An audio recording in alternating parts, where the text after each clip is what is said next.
1 Pedro, capítulo 4, a partir do versículo de número 7. Glória a Deus. Diz assim: E já está próximo o fim de todas as coisas.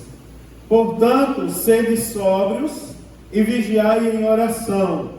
Mas, sobretudo, tende ardente caridade uns para com os outros, porque a caridade cobrirá a multidão de pecados, sendo hospitaleiros uns para os outros, sem murmurações. Cada um administre aos outros o dom, como recebeu, como bons despenseiros da multiforme graça de Deus.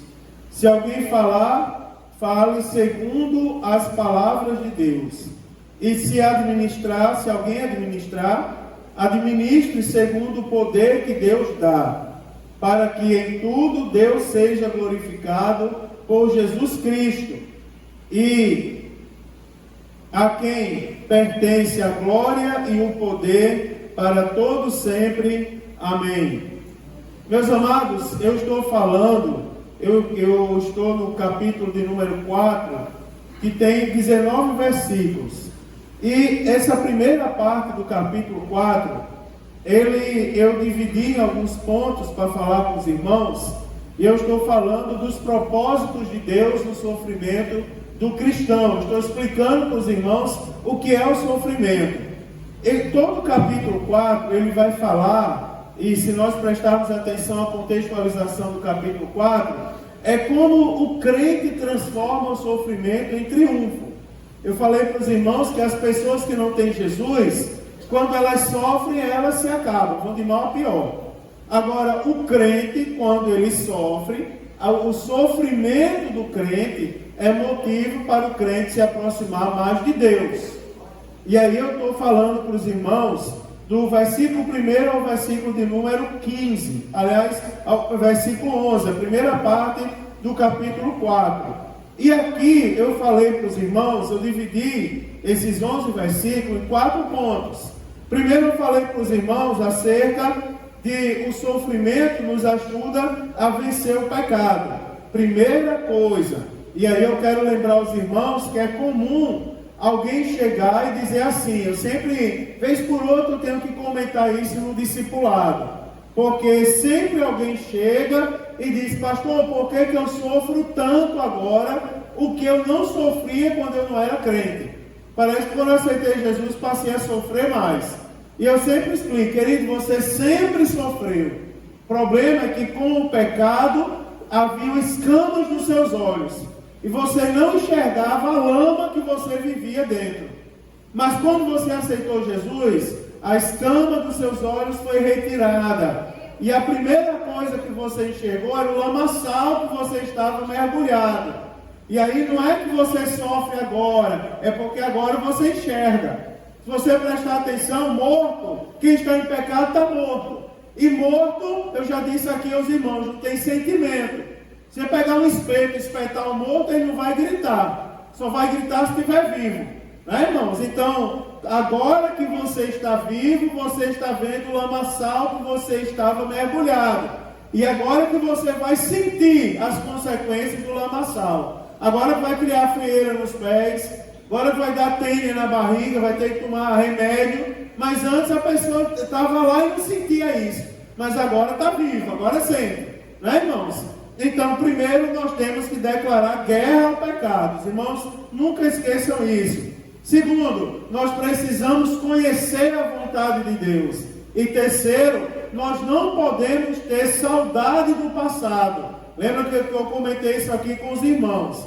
Depois eu disse aos irmãos, pessoal, não podemos ter saudade, que é o período agora que nós estamos vivendo, é o período festivo. Algumas pessoas, quando não instruídos pela Bíblia, aí vão ter saudades. Vamos ver se vocês lembram das dissoluções, das concupiscências, das borracheiras, das orgias, né? Das bebedices e das idolatrias detestáveis, como diz a Bíblia Sagrada. Também eu disse aos irmãos que o sofrimento nos ajuda a testemunharmos acerca de Cristo. foi o que eu falei semana passada. O crente, quando está sofrendo, ele testemunha de Jesus. Não é impressionante? Não tinha gás na minha casa, mas é ímpio, vai continuar sem ter. Vai cozinhar com um fogão de lenha. Né? Vai catar pedacinho de graveto na rua para fazer o fogão. Agora o crente não tinha gás lá em casa, mas Jeová soprou dentro do botijão e o gás se multiplicou e eu cozinhei tudo. Pronto. Né, irmãos? Então o crente, ele no sofrimento testemunha acerca de Cristo. Agora eu disse para os irmãos, tenham cuidado, porque o testemunho do crente, a atitude do crente, ela vai sempre gerar estranheza nos ímpios. Agora eu disse aos irmãos o seguinte, tenha tranquilidade, porque os ímpios terão que prestar conta diante de Deus. E a última coisa que eu falei para os irmãos semana passada foi que a morte não tem a última palavra na vida dos cristãos. Porque quando se anda no pecado, o salário do pecado é a morte. Mas agora que aceitamos Jesus, se cumpre a segunda parte do versículo. Mas o dom gratuito de Deus é a vida eterna em Cristo Jesus. Não é, queridos?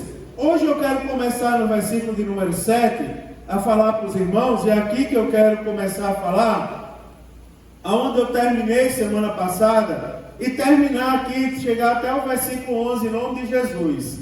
E aí, irmãos, eu quero dizer para os irmãos o seguinte, primeira coisa, olha o versículo 7, diz assim, e já está próximo o fim de todas as coisas, portanto, sede sóbrios e vigiem em oração.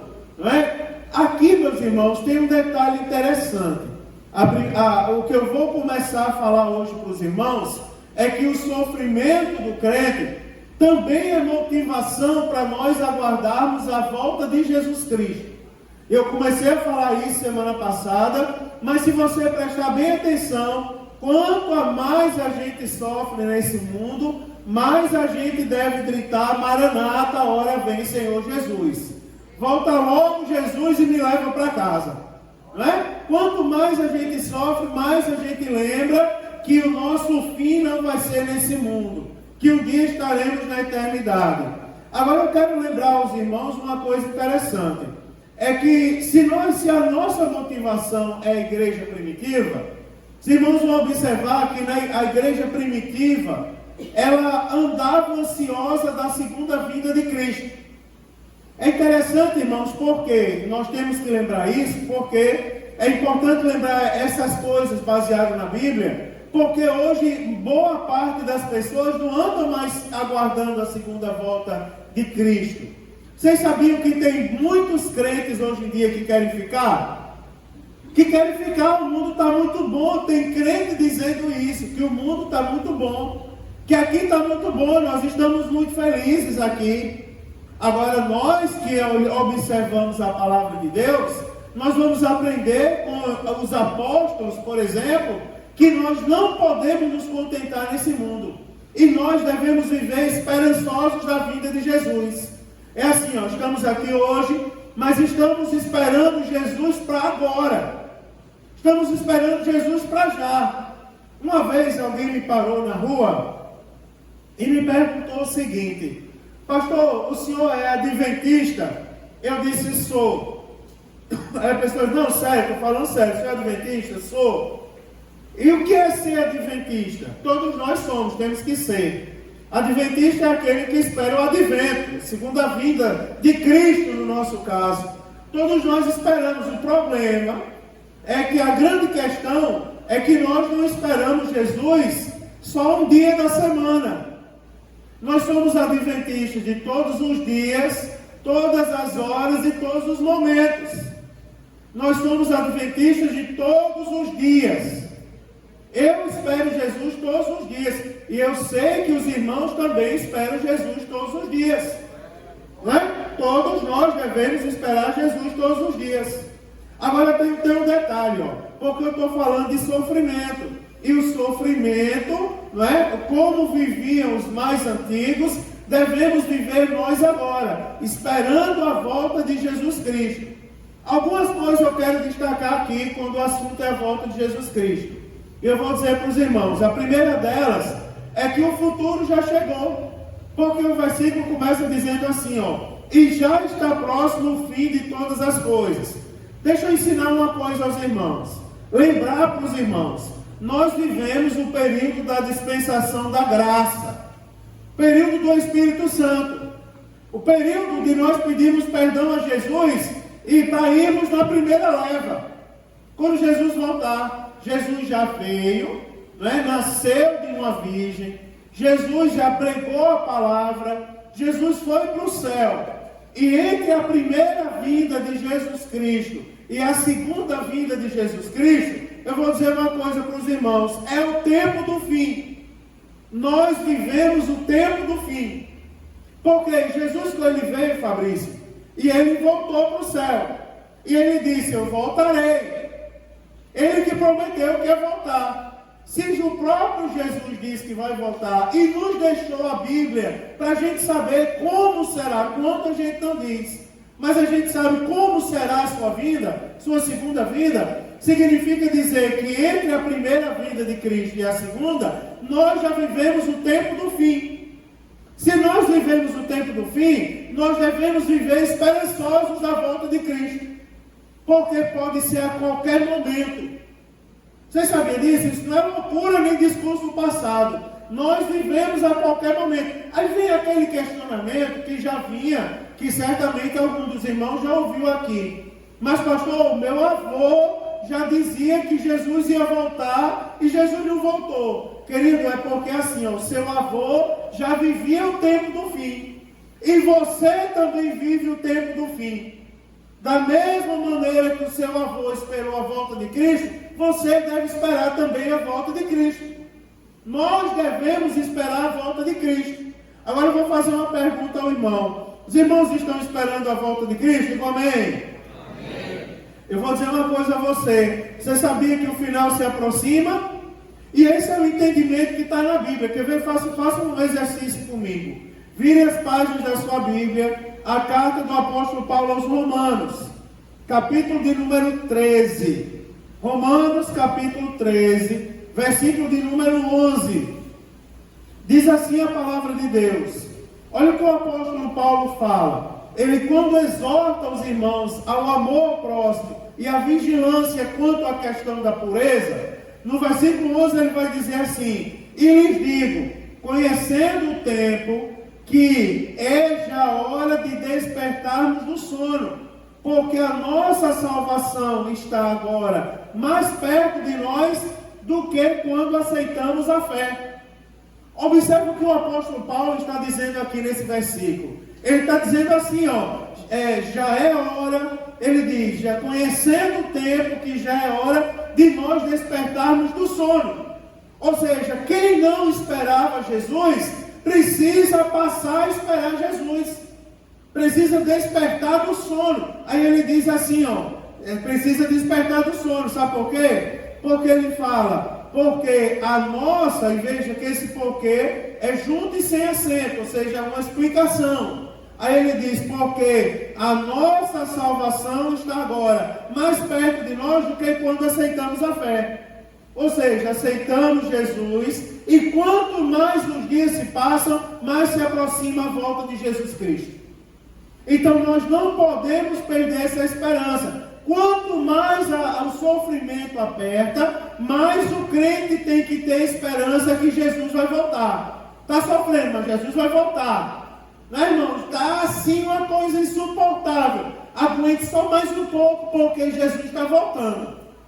Não é, irmãos? E esse deve ser o nosso consolo. Eu talvez mentiria se eu disse, se Jesus falar comigo e disser assim, Morgana, Alex, porque você vai parar de sofrer, eu entrego o recado, sem nenhum problema. Mas se Jesus não falar ao meu ouvido, eu tenho que dar ouvidos à palavra. E a palavra diz assim, aguarde só mais um pouco, sabe por quê? Sabe qual é a motivação? Porque Jesus está voltando. E quando ele voltar, vai cessar o sofrimento. Né, irmãos? Então essa deve ser a esperança do crente. Quer ver uma coisa? Abra sua Bíblia na carta aos Hebreus. Carta aos Hebreus também. Versículo de número 10. Hebreus, versículo que eu digo é capítulo de número 10.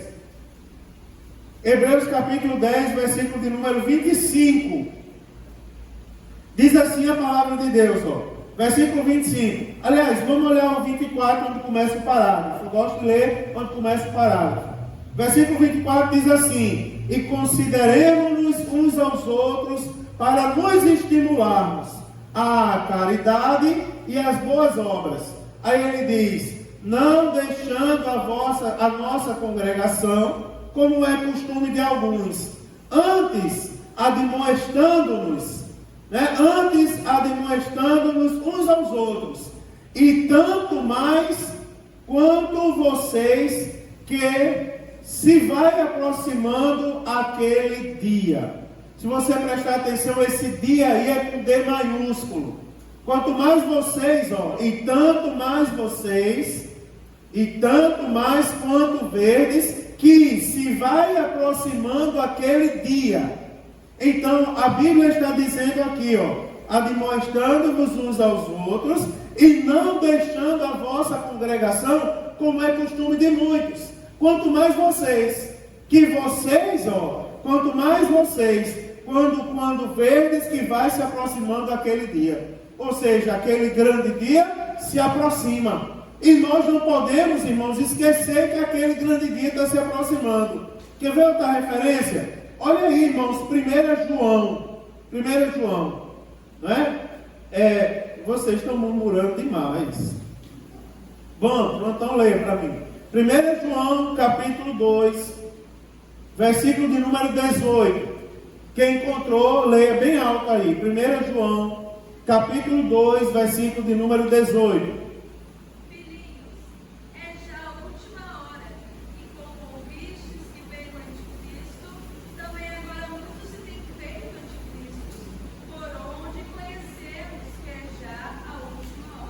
Olha o que o apóstolo João exorta a sua igreja. É já a última hora.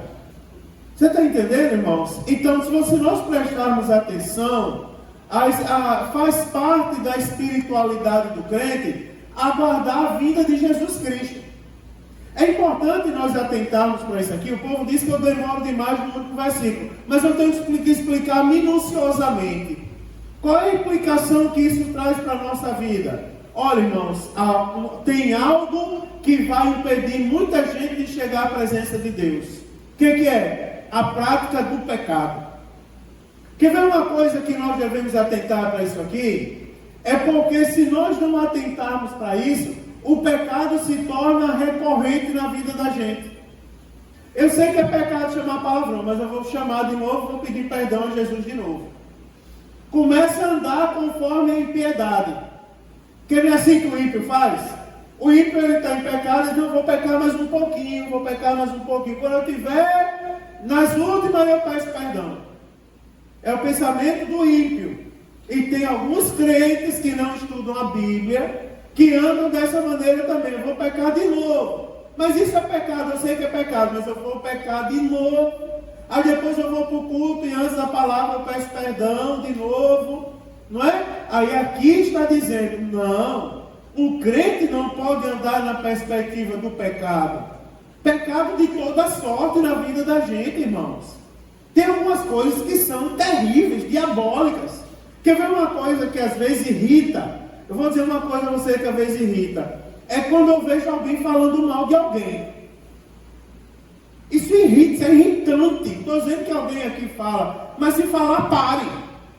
Porque isso é irritante, porque quem assim procede, não anda em comunhão com o irmão, vai ficar naquele dia. Não é feio, irmão? Porque a gente, você imagina, como é que deve estar a nossa cabeça agora? Meu Deus, cadê? Está aqui, tem dois João. Tem lá o João Pedro e o João Vitor. Mas está faltando o João Felipe. Cadê o João Felipe? Será que ele está trabalhando mesmo? Vou ligar para o João para saber por que ele não veio ao culto. Essa deve ser a nossa mente, não é? E se ainda que a gente descubra que o João, eu estou citando o João aqui, não é que eu saiba alguma coisa, é porque geralmente quando eu cito exemplo, eu cito pessoas mais próximas. Eu vou deixar o João que não está aqui, falar mal do Maicon. Cadê Maicon? Fala mal de Maicon. Pronto. Ainda que Maicon esteja fazendo uma coisa errada, mas isso não me dá o direito de falar mal dele. Deixa eu lembrar para vocês uma coisa. Tem duas maneiras que o Satanás usa as pessoas nesse sentido. Uma é de falar mal do erro dos outros. Aliás, uma é induzir as pessoas a errar. Satanás, ele está ali induzindo a errar. Peque. E coloca todos os elementos na frente para a pessoa pecar. Essa é a primeira forma. Ele induz a pecar. E a segunda é quando ele induz alguém a sair propagando o erro dos outros. Se você prestar atenção, a propagação do erro, às vezes, é mais escandaloso que o próprio erro. Às vezes, falar mal dos outros é mais escandaloso do que o erro que aquela pessoa cometeu. Então, eu estou falando aqui que o crente, ele não pode andar na expectativa de pecar, mas eu vou pecar de novo. De manhã e de tarde eu peço perdão de novo. Ou então eu espero sexta-feira, que é o dia de jejum, aí o pastor vai orar por mim e eu peço perdão de novo. Não. A nossa perspectiva como crente não é do pecado. A nossa perspectiva, irmãos, é da volta de Jesus Cristo. Eu vou dormir hoje na expectativa de acordar na glória, do arrebatamento acontecer. Eu vou trabalhar hoje, não é? E vou na expectativa de estar lá trabalhando e Jesus me levar para a eternidade. Eu vou para o culto na expectativa de estar louvando a Deus com o hino da harpa e Jesus voltar e arrebatar a igreja naquele momento. Então a expectativa do crente, o sofrimento, ele deve nos levar a lembrarmos da volta de Jesus. E a primeira coisa, irmãos, é que o futuro já chegou, a hora é agora. Agora a Bíblia também fala uma coisa interessante, chama a atenção para uma coisa interessante. No mesmo versículo 7, lá de 1 Pedro, capítulo 4, versículo 7, a Bíblia vai dizer assim: e já está próximo o fim de todas as coisas. Aí ela diz: portanto, sede sóbrios. Tem uma coisa interessante aqui na questão da sobriedade. Preste atenção, irmão, que quem vive em sobriedade não vive em bebedice, não se comporta como menino. Quem vive em sobriedade passa o avalanche que for, mas ele permanece no lugar dele porque ele é uma pessoa sóbria. Quem anda em sobriedade não se deixa levar por meninice. Quer ver uma coisa, irmão? Vamos falar da ordem do culto. Esses dias está quente e por causa do calor estou tolerando algumas coisas. Por exemplo, vou dizer aos irmãos, estou chamando a atenção de ninguém, só para vocês pensarem comigo que é sobriedade. Tem muita gente andando no culto. Tem muita gente andando, irmão, na hora da palavra, dá as costas para a palavra e sai, desfilando. Gisele Bündchen, desfilando na passarela. Não é, irmão? Diga o nome de um modelo, homem, não sei, Zezinho do Gás. Na hora da palavra, sai lá desfilando, como se nada estivesse acontecendo. E a ordem do culto? E a sobriedade? Né, irmãos? E saber o que está fazendo. Na hora da palavra nós estamos sendo alimentados. Quer ver uma coisa, irmão? A Bíblia, quando fala de profecia, é o seguinte, ó. Se Deus me revelar alguma coisa para eu falar para o Paulo, eu vou lá e falo para o Paulo. Quem me dá o direito de parar o culto para eu falar um recado para o Paulo? Paulo, Deus está mandando dizer que você deixe de pecar, se converta, se volte para Cristo, é a última oportunidade. Mas Deus não mandou entregar para ele. Vai lá, rapaz, entrega para ele. Mas eu não quero falar para ele, eu quero falar para a igreja, que eu tenho medo de falar com ele. Covarde. Então não fale. Mas se for para ele o recado, entregue a ele. Não pode parar o culto para isso. Até as línguas estranhas, a gente fala, eu falo língua estranha, Deus toca no meu coração. Mas a Bíblia diz assim, ó, se houver quem interprete, fale bem alto, para todo mundo ouvir. Porque se não houver quem interprete, que edificação trará? É ou não é sobriedade, irmãos? Passou um profeta lá em casa, né? Passou um profeta lá em casa, pastor pentecostal, sou, meu irmão. Eu incentivo todo o culto, busque a presença de Deus, busque os dons espirituais, mas eu tomo cuidado de dizer, nosso referencial é a Bíblia.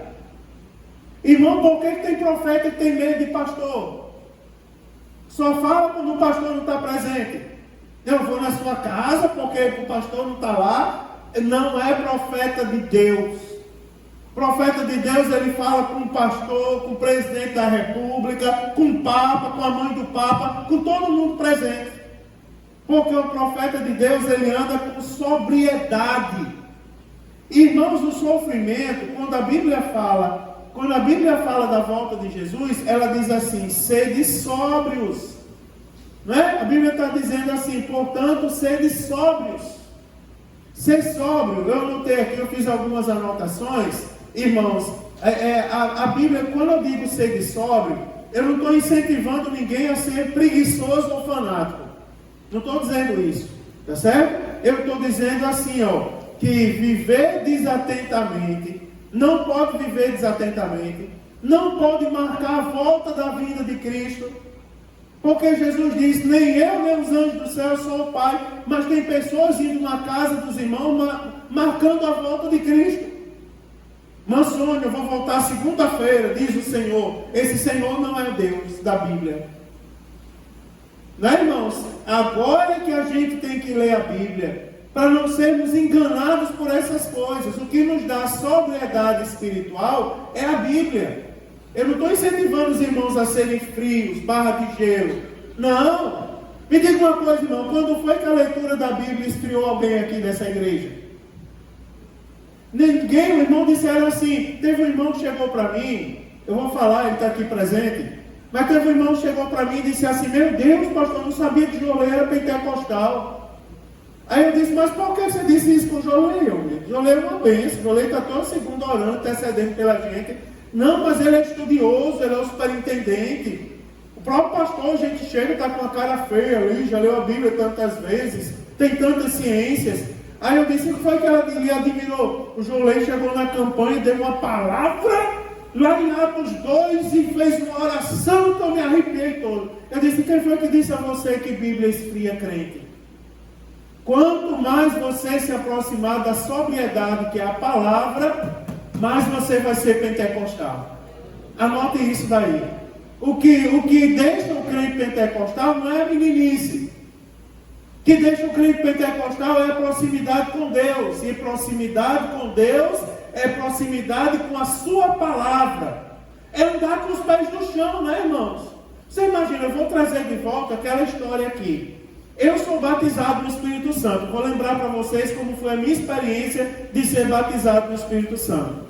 Eu estava na fila para ser batizado em águas. Lá no Templo Central de Natal, em 1994, para ser batizado em águas. E na fila, a Orquestra Filarmônica Evangélica Gênesis tocava o hino 187. E tinha ali de Jesus cantando: mais perto quero estar. Dizem que é um hino de funeral. Mas naquele hino Jesus me batizou no Espírito Santo. Eu na fila para ir me batizar em água. Para ser batizado, aliás. Jesus me batizou. Foi o dia que eu fui batizado no Espírito Santo. E eu falei em outras línguas. E eu choro quando lembro daquele dia. Eu sei a alegria que eu senti. E eu fui batizado em águas pelo pastor Abdener Xavier. E quando ele me mergulhou, que me trouxe de volta, todo mundo que estava no tanque estava falando em línguas estranhas. E eu no meio passei a semana falando línguas estranhas. Que coisa bonita. Fui ao pastor Raimundo João Santana e disse: pastor, meu pastor, tem alguma coisa errada comigo. E ele olhou para mim assim e disse: por quê? Não é aquele vozeirão daquele pastor antigo. E eu disse assim: pastor, porque eu fui batizado no Espírito Santo, mas tem uma semana que eu não consigo, eu vou dormir agora falando língua estranha. Aí ele disse assim: Eliseu, vem aqui. É muito engraçado uma coisa desta. Ele falava assim, né? Uma coisa desta. Um jovem da minha igreja me vem assustado porque foi batizado no Espírito Santo, com a evidência de falar em outras línguas, e está uma semana falando língua estranha, quando na minha época se falava um mês. Aí deu as costas e saiu.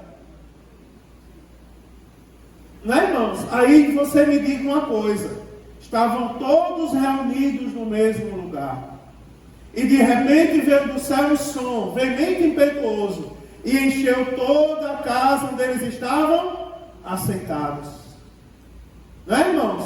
E foram vistas línguas repartidas como de fogo, as quais pousaram sobre cada um deles. Eu não estou falando que Deus só batiza quem está sentado. Eu estou falando da ordem do culto. Você já viu? Estou falando da sobriedade. Agora me diga uma coisa, vamos para o outro lado.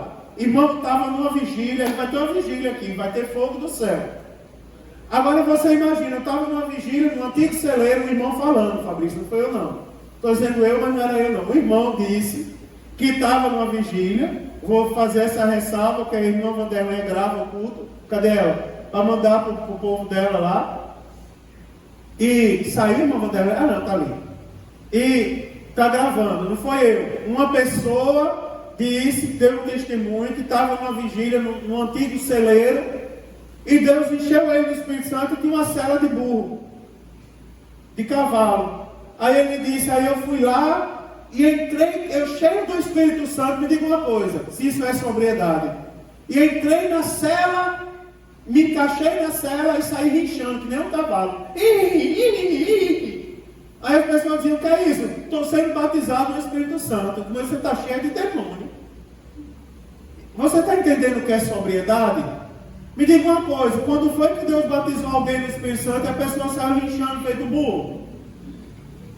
É Deus? Isso é sobriedade? Eu estou falando, a Bíblia está dizendo, já é chegada a volta de Jesus. Não é, irmãos? Está aqui e já está próximo ao fim de todas as coisas. Portanto, sejam sóbrios. Já pensou se algum jovem que não lê a Bíblia, é porque a nossa igreja é instruída.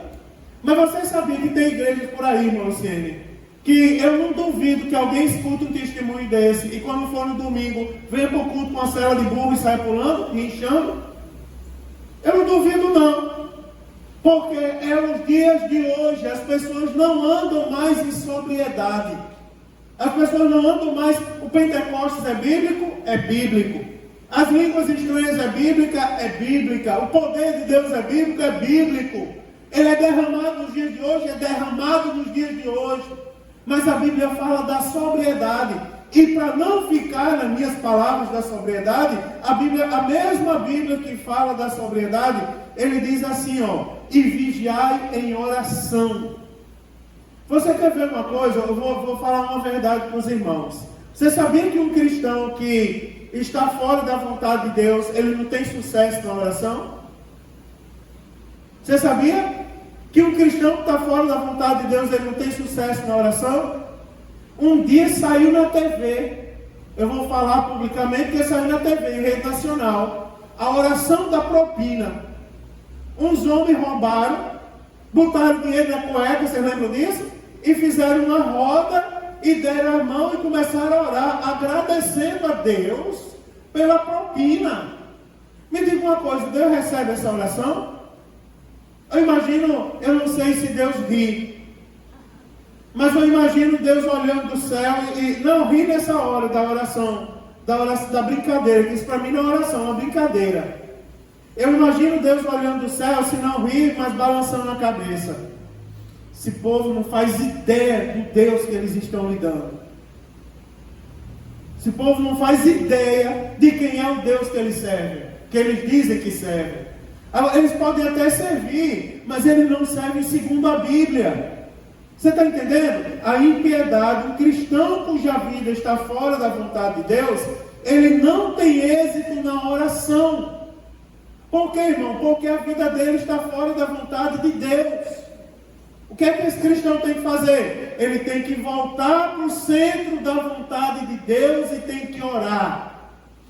Senhor, me perdoa porque hoje eu pequei, mas amanhã eu vou pecar de novo. Eu tenho certeza que o Senhor vai me perdoar de novo. Isso não é oração de um crente.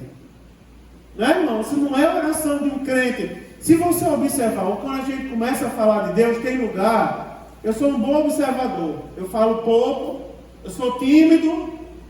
Não é? No meu falar, eu prego na igreja porque eu sou batizado no Espírito Santo. Se não fosse o poder de Deus na minha vida, eu não falaria metade do que eu falo em público. Mas pessoalmente eu sou tímido, eu falo pouco. Graças a Deus, Thaisa me deu Thaisa como esposa. No que eu não falo, ela fala por mim. Né, irmãos? Minha linda esposa, para vocês não ficarem com raiva de mim hoje. Tá certo? Minha linda esposa que Jesus me deu. Então Deus me deu Thaísa para falar muito. Agora, a pessoa que fala pouco, ela desenvolve outras habilidades. Ela escuta mais, ela vê mais, não é verdade? E às vezes, não aqui, mas às vezes eu estou em alguns lugares ensinando, e se vocês me verem em outro lugar ensinando, eu ensino da mesma maneira que eu ensino aqui. Não mudo o tom da voz, nem mudo o rumo da prosa, é do mesmo jeito. Aí eu observo alguém fazendo bem assim do lado, o outro, com a mão. Quando eu digo pecado é pecado, né, pessoal? Catuca o outro assim. E diz, ó. Aí eu então balança a cabeça, troca olhares.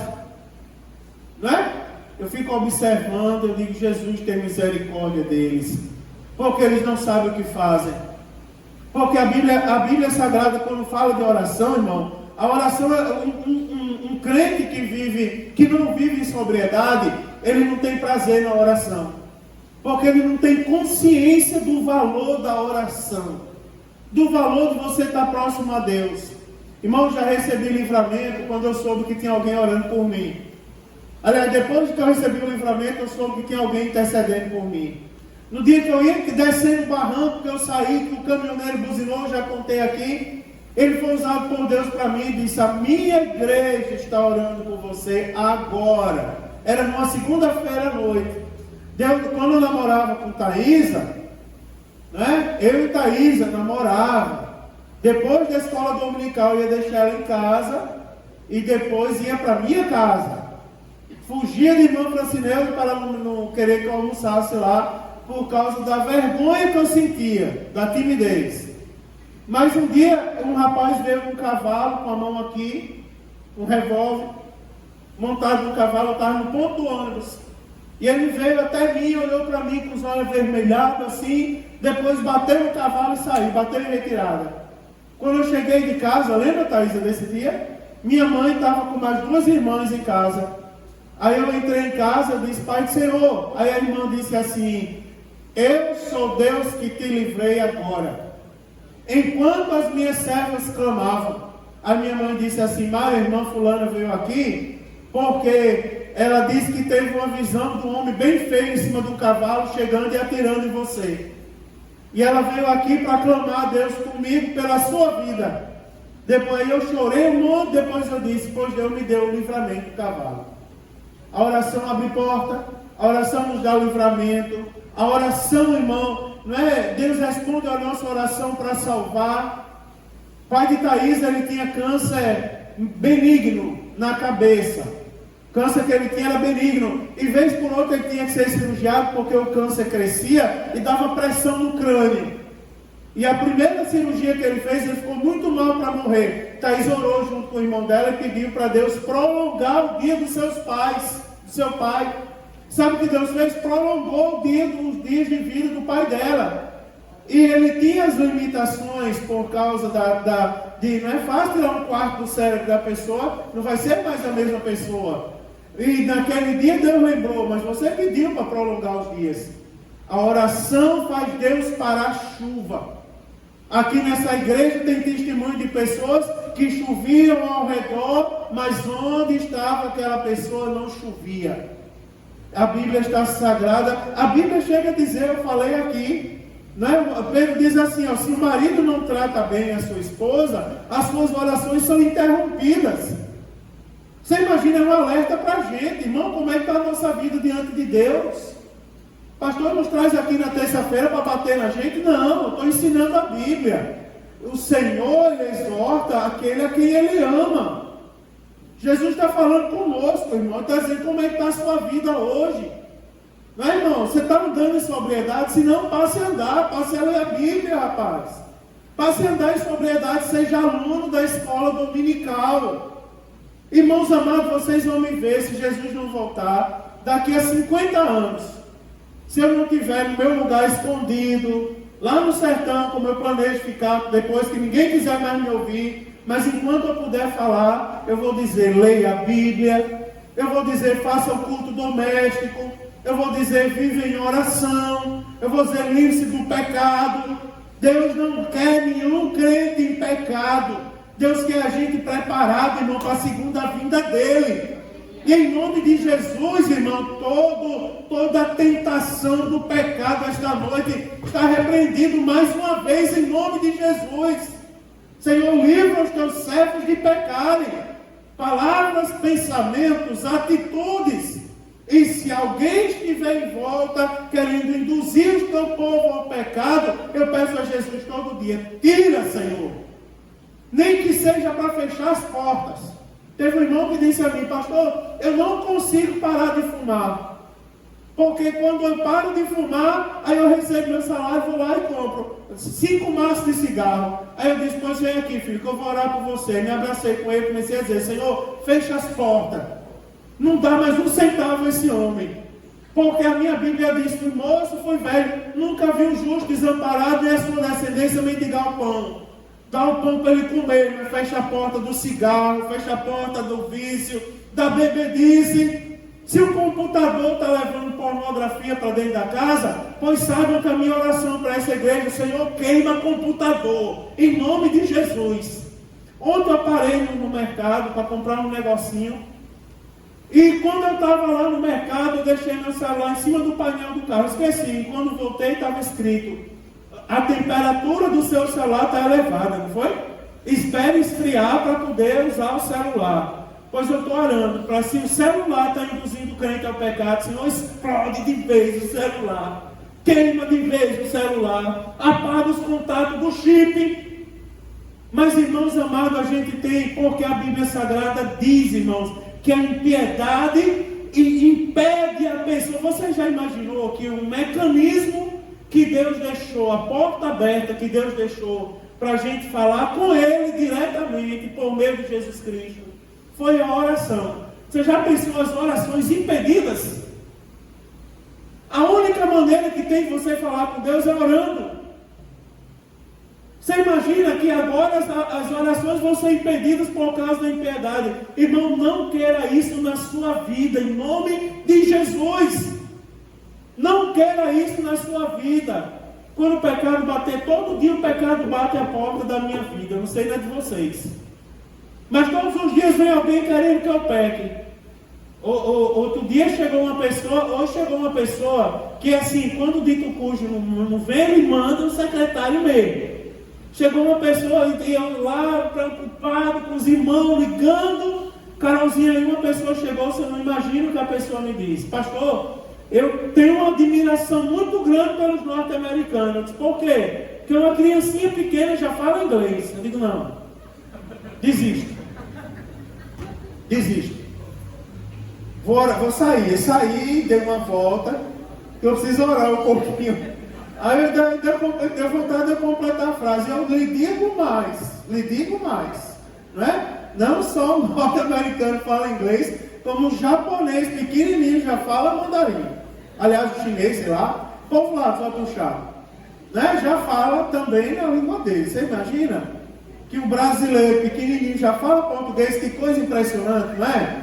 Mas é assim, Deus age na inteligência. Eu não acredito num negócio desse. Mas eu não vou induzir a gente ao pecado.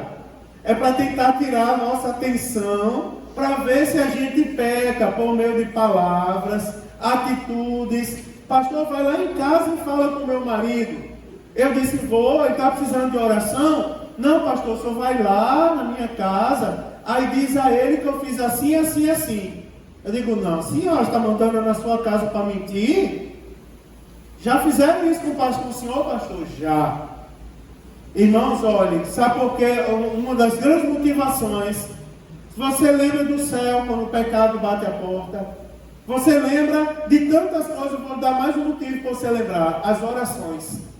Você diz assim, não tenho negócio com o pecado, sabe por quê? Porque eu não quero que as minhas orações sejam impedidas.